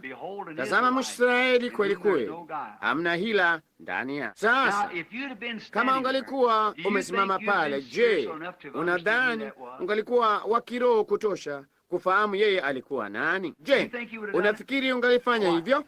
Tazama sasa, naona mtu huyo mgeni tu hapo, huenda ikawa alikuwa mvuvi, yeye alikuwa seremala. Ndivyo alivyokuwa huyu seremala, akisimama hapo, mtu wa makamu. Kisha huyo mtu akaja akamtazama kama mmoja wa watu hawa hapa, akasema, tazama Mwisraeli kweli kweli, hamna hila ndani yake. Sema, akalijuaje yeye alikuwa Mwisraeli? Si jinsi alivyovalia, kwa sababu wote huvalia sawa. Hamna hila ndani yake. Yeye alijuaje alikuwa mtu asiye na hila? Kwa hivyo alimshangaza mtu huyu akiwa mwamini halisi. Alisema, Rabi au ndugu mhubiri, mwalimu, uliniona lini? Naona yeye alikuwa akiswali. Akasema, kabla Filipo haja kuita, ulipokuwa chini ya mtini nilikuona. Akasema, wewe mwana wa Mungu, wewe mfalme wa Israeli. Yesu akasema, kwa sababu nimekwambia hili sasa unaniamini, sasa utaona mambo makuu. Hayo ndiyo sababu naamini ya kwamba kanisa la Mungu aliye hai litaona mambo makuu kuliko haya. Ninakaribia kuingia katika haya sasa hivi karibuni, mnaona, kwa sababu wameamini. Wale waliolikataa kwa sababu ya vizuizi vya kidhehebu, nina shaka ikiwa wataamini chochote. Naona mambo, pengine utembee nuruni au utakuwa kipofu. Nuru hupofusha au huonyesha njia. Ndege wadogo niliwapata, ilikuwa huko kwenye sanamu ya Uhuru. Hakikisha umewaona hao, ndugu Toms, utakapoenda huko. Unaona, ulipiga ubongo wao huko hata ukatoka. Nami nilisema, kuna nini? Nilisema, badala ya kufuata nuru katika dhoruba hadi usalamani, wao walijaribu kuigonga hiyo nuru, nao wakajiua. Hilo ndilo jambo pekee linalotendeka unapojigongesha nuru, utajiua kiroho. Enendeni nuruni kama yeye alivyo katika nuru, ndipo tutashirikiana sisi kwa sisi. Kanisa yote yataamini na kuendelea kufurahia baraka za Mungu. Je, si hilo lingekuwa jambo la ajabu? Tazama huyu mwanamke Msamaria alipokuja. Yeye alikuwa Msamaria, sasa si Myahudi, Msamaria. Basi akasema, nipe maji ninywe, na mazungumzo yakaendelea. Ili ni kwa walio wapya sasa, na mazungumzo yakaendelea. Sasa mwanamke huyo hakujua yeye alikuwa Masihi, yeye alikuwa tu mwanamume Myahudi. Tazama jinsi yeye alivyosema hapo kwanza. Alisema, naam, si desturi kwenu Wayahudi kuongea na mwanamke Msamaria hivi. Akasema, hatutangamani moja kwa mwingine. Akasema, lakini ungalijua ni nani unayeongea naye, ungaliniomba mimi maji, nami ningekupa maji, usiye hapa kuteka. Ami akasema, sasa ngoja kidogo. Akasema, sisi tunaabudia mle mlimani, nanyi Wayahudi waabudia Yerusalemu. Yesu akasema, lakini saa inakuja ambapo hamtaabudia kule Yerusalemu wala katika mlima huu. Roho, maana Mungu ni roho, nao wamwabuduo yeye imewapasa kumwabudu katika roho na kweli. Naona pema. Yeye aliendelea na kuendeleza maongeo hata akatambua shida yake ilipokuwa nini. Mwajua ilipokuwa shida ya huyo mwanamke kisimani? Yeye alikuwa na waume wengi zaidi, sivyo? Kwa hivyo yeye akamwambia, nenda akamlete mume wako aje hapa. Sema, sina mume yeyote. Kasema, hiyo ni kweli, umekuwa na watano, naye uliye naye siye mume wako. Akasema, Bwana, sasa mtazame Bwana, naona ya kuwa unabii. Ukifuatilia nyuma kule maandishi yaliyo kandoni mwa kurasa, utatambua Bwana katika asili yake wewe naona, kwa kuwa wewe yule nabii. Lakini katika Biblia ya kwamba alisema yule nabii. Je, wewe ndiye yule nabii? Alikuwa nabii yupi? Yule ambaye Musa alisema angeinuliwa. Naona kuwa wewe unabii. Sasa tumefundishwa nasi tunajua Masihi ajapo yeye atatenda mambo haya. Hiyo ndiyo ilikuwa ishara ya Masihi, sivyo?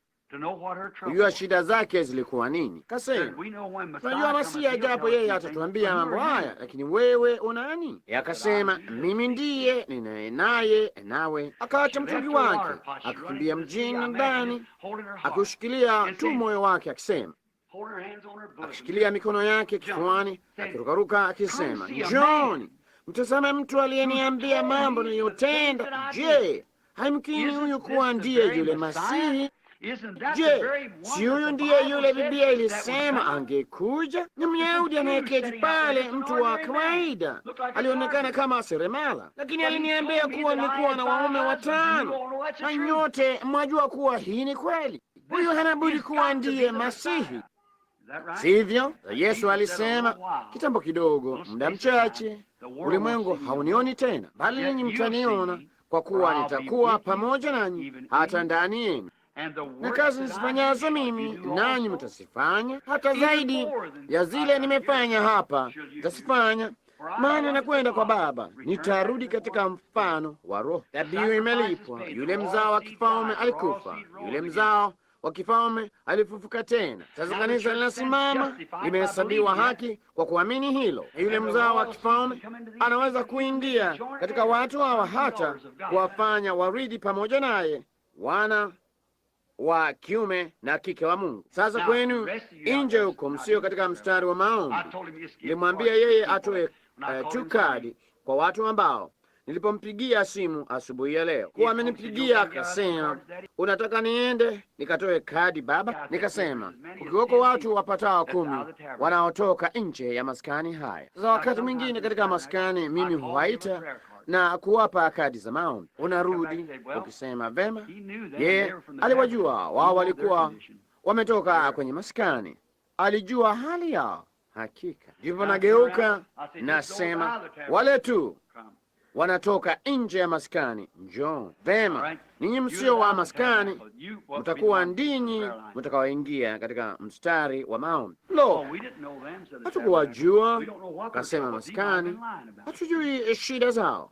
Huenda yeye amekuwa akidanganya kuhusu hali zao.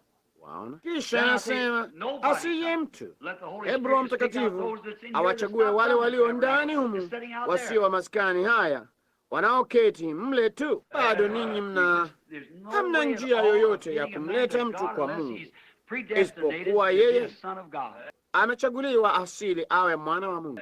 Haiwezekani kamwe. Yesu alisema hakuna mtu awezaye kuja kwangu asipokutwa na Baba yangu, na hiyo ni kweli. Chote yeye alichofanya, kulikuwa na jambo fulani kinyume. Ama angetenda hivi, ilipaswa kuwa hivi, na hivi ilipaswa kuwa nyuma vile. Unaona, kutokuamini tu, lakini hekima imehesabiwa haki na watoto wake. Kwa hivyo ninyi mnaona.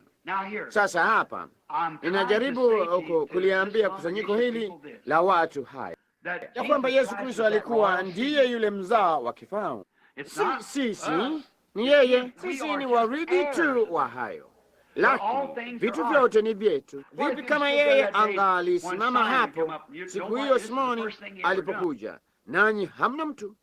Hili ndilo jambo la kwanza alilopata kufanya. Sasa hilo litakuwa jambo la kwanza kwa watu hawa, kama yeye akilifanya. Wao hawajawahi kuliona hapo awali. Lakini Simoni alipokuja, mvuvi mzee, ana elimu ya kutosha kuandika jina lake katika kijikaratasi. Ile alisema yeye alikuwa mtu asiye na elimu na asiye na maarifa, na nikiunganishi asiye na elimu na maarifa. Kisha yeye alipotembea katika ishara ya Yesu,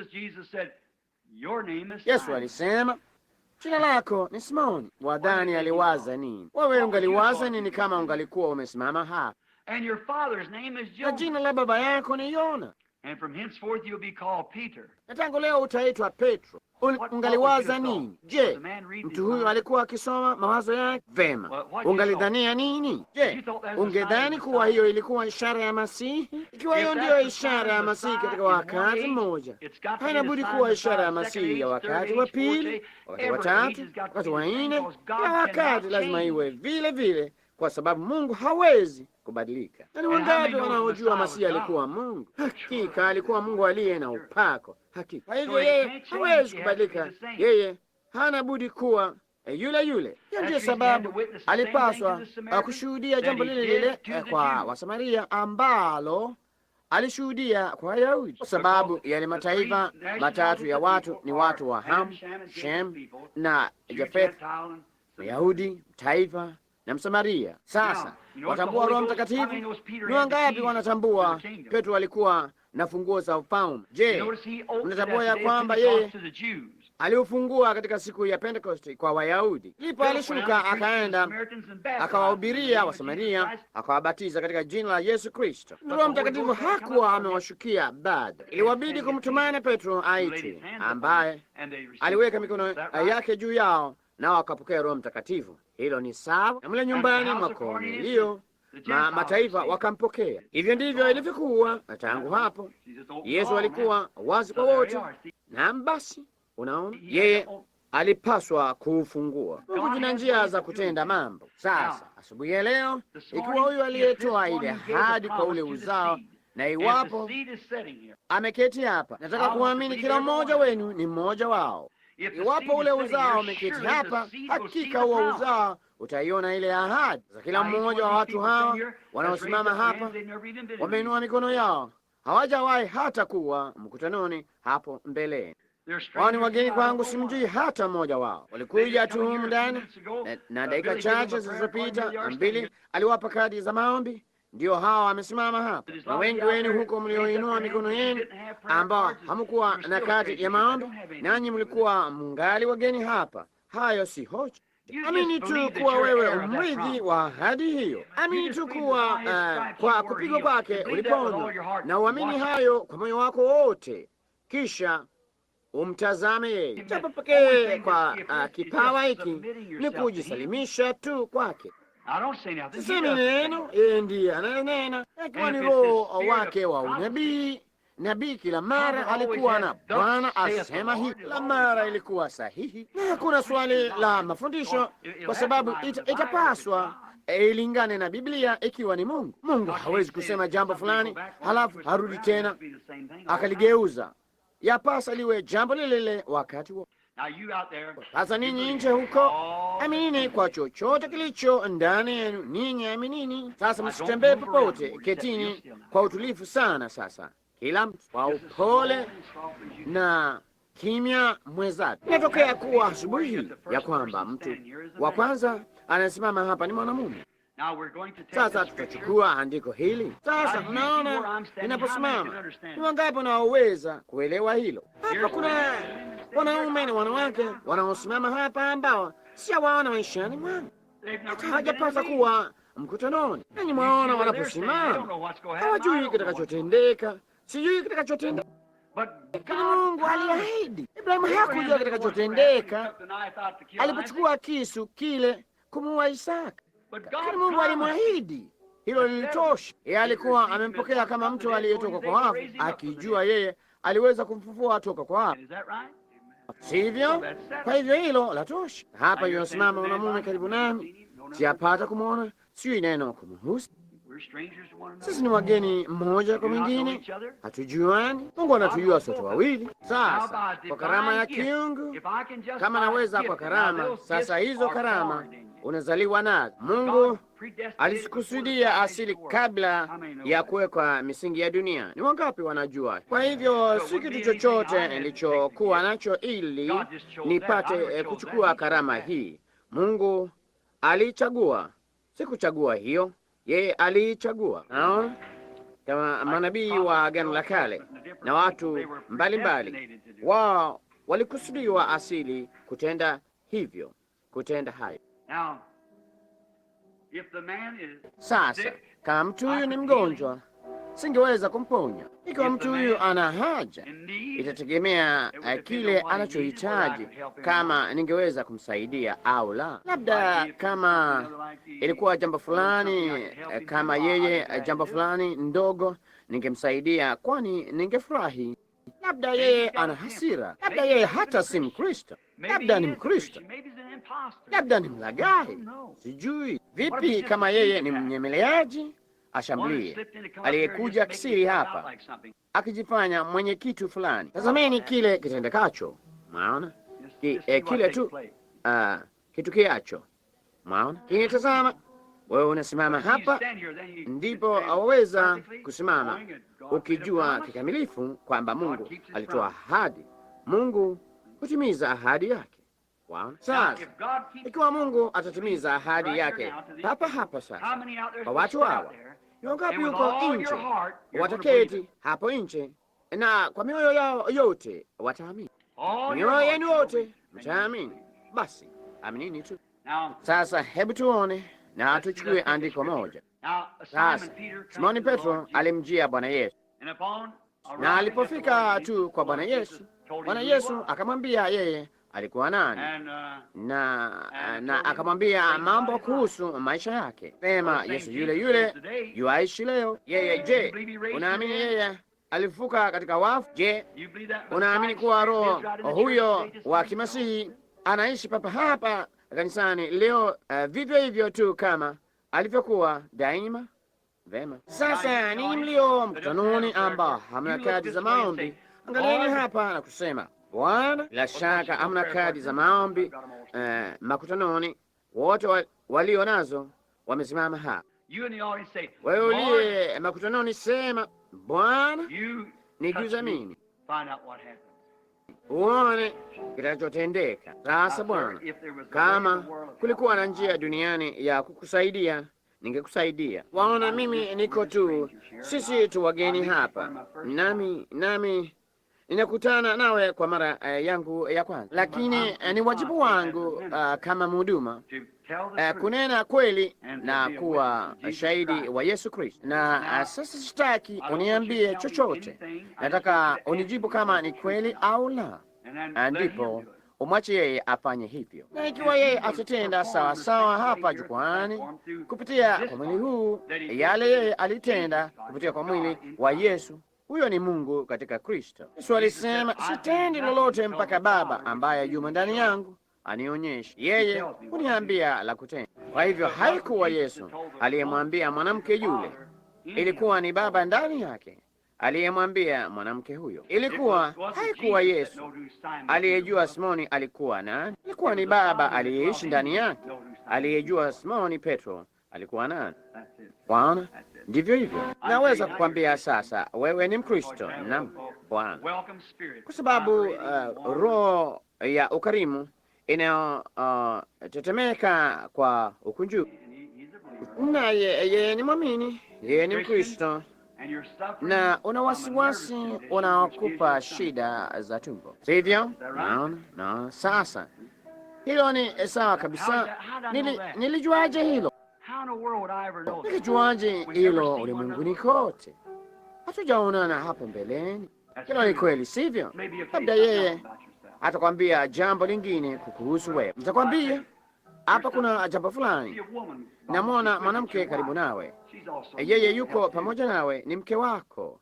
Yeye anahitaji msaada pia. Naam Bwana, unaamini Mungu anaweza kuniambia shida ya mke wako? Ema Bwana, yeye ana shida za moyo, matatizo. Hiyo ni kweli, sivyo? Wasiwasi pia. Naam Bwana. Sasa utoki humu mjini, wewe hurudi hivi unapoenda nyumbani, ukienda Cincinnati. Hiyo ni kweli, umetoka Cincinnati, Ohio. Jina lako ni Milike. Rudi nyumbani ukapone. Bwana atakubariki nawe utapata afya, wewe pamoja na mkeo. Mungu akubariki. Jo Bwana, unaamini?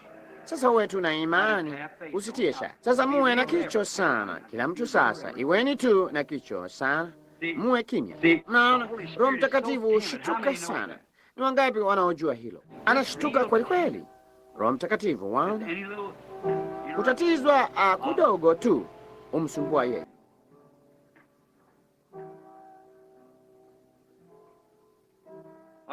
Kulingana na madaktari, hauna budi kufa mara moja kwa shida za moyo.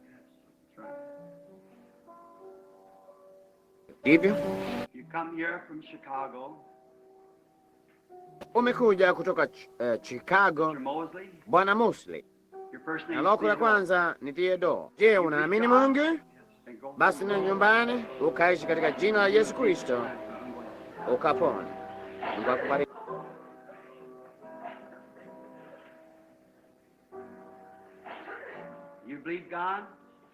Je, unamwamini Mungu? Unauma mguu. Wewe pia unatoka nje ya mji huu, unatoka Owensboro, Kentucky. Jina lako ni BLM. Rudi nyumbani ukapona. Mwanamke anayeketi pale pia anatoka Owensboro, anajipu chini ya titi lako hapa, anatarajiwa kupasuliwa kesho. Enenda zako, amini ukaishi. Je, unaamini Bwana? Sisi ni wageni moja kwa mwingine. Jina lako ni Bwana Gilmore. Hiyo ni kweli. Umetoka Anderson, Indiana, palipo lile dhehebu kuu la Church of God. Hiyo ni kweli. Umesimama hapa kwa ajili ya mpindi yako anayeteseka kwa sehemu. Yeye ameposa sehemu. Waamini? Basi nenda zako nyumbani ukamkute jinsi unavyoamini. Vema. Mungu akubariki. Iweni na imani. Aminini. Je, unaamini kwa moyo wako wote Bwana? Unatoka Indianapolis. Wewe ni mhudumu wa Injili. Wewe ni mke wako? Aha. Yeye pia anaugua. Ana shida ya kooni. Tayari alikuwa ana shida za moyo.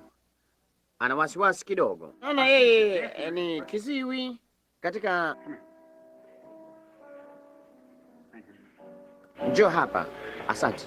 Ewe pepo wa uziwi, katika jina la Yesu Kristo na kuamuru kwa Mungu aliye hai, mtoke mwanamke huyu. Sasa wanisikia vizuri sasa? Wote wawili mnaweza kwenda nyumbani mpate afya. Rudini nyumbani mwenu. Mnanisikia? Mmepona na mtapata afya. Je, unaamini kwa moyo wako wote? Uwe tuna imani katika Mungu. Amin. Hiyo ya bisikavu ya kale na kadhalika ni kitu kibaya sana. Je, unaamini Mungu atakuponya? Basi pitia papo hapo uende nyumbani lisifu jina lake ukisema, asante mpendwa Bwana Yesu. Sababu ya kulipata hilo upesi sana, mwanamke huyu alikuwa na ugonjwa huo ya bisikavu. Nawe unaamini ya kwamba Mungu atakuponya? Pema Bwana, basi pitia papa hapa na useme asante, Bwana Yesu, kisha uende nyumbani. Pema dada, geuka tu urudi na uamini kuwa ukavu ulio gotini mwako uko hapa na ugonjwa wako wa moyo na kadhalika. Geuka tu urudi nyumbani useme asante, Bwana Yesu, na upone. Amini kwa yote yaliyo ndani yako. Naamini. Na uko nje, je, wengine wenu mnaamini? Msichana anayeketi pale mwenye nywele nyeusi, una kipapa, je, unaamini kuwa Mungu atakuponya? Je, waikubali? Vema. Ukikubali, yeye atafanya hivyo. Hapo ameketi mhubiri anayeketi hapo, anataka kutembea karibu na Mungu, sivyo bwana? Je, unaamini Mungu atakutendea hayo? Inua mkono wako useme naikubali. Maskini mwanamke huyu anaketi hapa, ameutelemsha mkono wake, ana matatizo ya kiroho anayowazia. Hiyo ni kweli. Hapa kuna mwanamke hapa anashangaa iwapo atapata mtoto wake. Hiyo ni kweli. Umekuwa katika mojawapo wa mikutano yangu, nami nikuahidi kwa Mungu mtoto, sivyo? Vema, basi nenda zako nyumbani ukampate, usisumbue juu yake tena. Je, unaamini kwa mioyo yenu yote? Ninyi nyote, kila mmoja wenu unaamini? Ule uzao wa Ibrahimu utamiliki mlango wa adui. Je, nini mzao wa Ibrahimu kupitia kwa Yesu Kristo? Inueni mikono yenu ikiwa ndivyo mlivyo, kisha wekeni mikono yenu juu ya jirani yako, ninyi kwa ninyi, Wekeleaneni mikono. Milikini wa mlango sasa, ni wenu, ni mali yenu. Kuomba kwa imani kutowaponya wagonjwa, Mungu atawainua. Pema, ombeni mnavyotaka, ombeni jinsi muombavyo kanisani mwenu. Ombee watu walio pamoja nawe. Wekeleaneni mikono ninyi kwa ninyi na muombe. Bwana Yesu, tunakuja katika jina hilo kuu lenye nguvu sana ya yule mzao wa kifalme, yule mzao wa Ibrahimu aliahidiwa kule mlimani ulipomtoa yule mwanakondoo na ukamweka huyo mwanakondoo jangwani, jambo la kisiri sawa na ulivyofanya kwa wale kindi jana. Naomba Bwana Mungu ya kwamba utaituma nguvu imani na ukubalie kila mzao. Najua watafanya hivyo Bwana, kwa maana wewe ulisema ule uzao wa Ibrahimu. Na kama kumekuwa na baadhi ya hapa ambao wamekuwa wakijifanya kuwa ule uzao na si uzao huo, wasamehe kwa kukusudia kwa hapa ama kujifanya. Na Roho Mtakatifu sasa akawashe moto nafsi zao kwa imani iliyo hai. Ebu Roho Mtakatifu na apenyeze katika kila moyo na aponye kila mtu hapa. Wamewekeleana mikono yao moja juu ya mwingine. Yule mzao wa kifalme alisema, ishara hizi zitafuatana na hao waaminio, wakiweka mikono yao juu ya wagonjwa watapata afya. Na yeye yule aliahidi yu hapa sasa hivi akijionyesha mwenyewe kuwa yuko hapa. Zao uko hapa, huku wamewekeleana mikono yao wao kwa wao. Ishara hizi zitafuatana na hawa waaminio. Roho Mtakatifu apitie kila mmoja wa mikono yao hadi mioyoni mwa watu hadi milini mwao, na aponye kila mmoja aliye katika uwepo wa kiungu. Tujalie Bwana. Namkemea shetani, nakemea kutokuamini kote, nakemea kila pepo mchafu, namkemea kila mwenye kujifanya, nakemea kila kitu kilicho kinyume cha neno la Mungu. Na Roho Mtakatifu apachukue mahali pake mioyoni mwa watu sasa hivi kwa imani, na kila ugonjwa na kila maradhi, kila teso na yawaondokee watu katika jina la Yesu Kristo. Amin. Sasa uzao wa Ibrahimu, ninyi ni ukoo wa kifalme, ninyi ndiyo ile hali. Kwa neema na kwa msaada wa Mungu, ni wangapi waweza kuinua mikono yao na kusema, nimepokea kile lichoomba? Asanteni. Ndivyo hivyo. Hiyo ndiyo sababu ya ahadi. Hiyo ndiyo sababu ya kutolewa kwa ahadi, upate kuwa mrithi wa mambo yote katika Yesu Kristo aliyekuokoa. Yeye alikuokoa toka dhambini, kuokoa na magonjwa, kuokoa na mauti, alikuokoa na jehanamu, alikuokoa na kaburi. Mnasema, Ndugu Branham, lakini sisi sote huenda kaburini. Lakini kaburi haliwezi kukutushikilia. Yeye alienda mle pia, mbali halingeweza kumshikilia. Ila shaka haliwezi kumshikilia. Sema, Ndugu Branham, nimejaribiwa sana. Yeye alijaribiwa pia, lakini alikuokoa wewe na majaribu. Usitutie majaribuni, bali utuokoe na yule mwovu. Naona yeye alitenda hayo yote, ni yako, kitu ni chako kwake Yesu Kristo. Yeye ukupa kila kitu bure, hamna malipo kwake hata kidogo, ni vyako hivi sasa. Je, una furaha kwa ajili yake? Je, hamfurahii yeye? Mungu apewe shukurani. Sasa kutakuwa na ibada usiku wa leo, usiku wa leo saa 1:30 saa usiku. Nitamwacha mchungaji awaambieni njoo. Basi Jumapili ijayo asubuhi, Bwana akipenda, nitarudi kuwaombea wagonjwa hapa maskanini au popote pale.